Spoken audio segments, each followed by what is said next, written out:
Singing by Vidyanand Badal Badal Badal Badal. माँ Vaishnavi films की प्रस्तुति। Music by DJ Sushil. छौरा छियै हम देहाती छोरी ठोक देबो काटी बेसी ना खरा देखे में छौरी लाग जेबो गाची। छौरा छियै हम देहाती छोरी ठोक देबो काटी बेसी ना खरा देखे में छौरी लाग जेबो गाची। तोर समान छौके चौरा छौरिया न हमरा तोरा दे जवानी के मजा तू ला ले थोड़ा थोड़ा। छौरी की जे पचर के कमर हिला कने ठुमका लगा दिल बहला। छौरी डीजे पचर के कमर हिला कने ठुमका लगा सबके दिल बहला।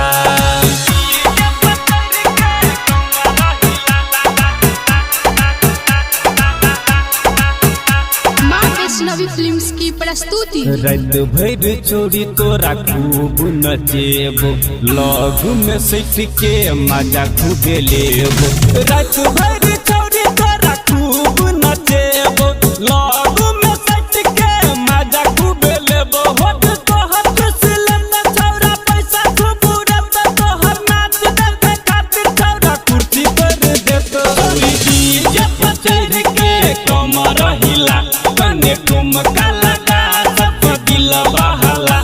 छौरी डीजे पचर के कमर हिला कने ठुमका लगा सबके दिल बहला।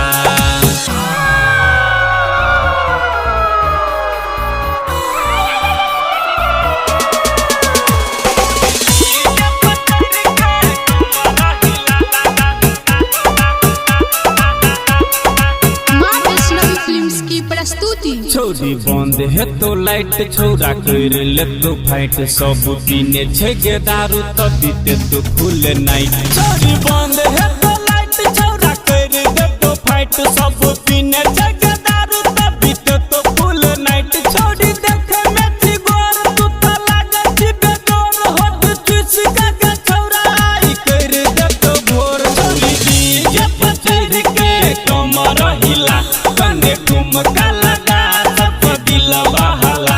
छौरी डीजे पचर के कमर हिला कने ठुमका लगा सबके दिल बहला।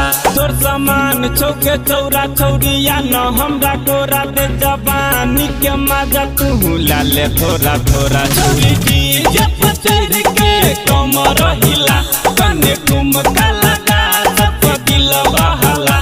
छौरी डीजे पचर के कमर हिला कने ठुमका लगा सबके दिल बहला।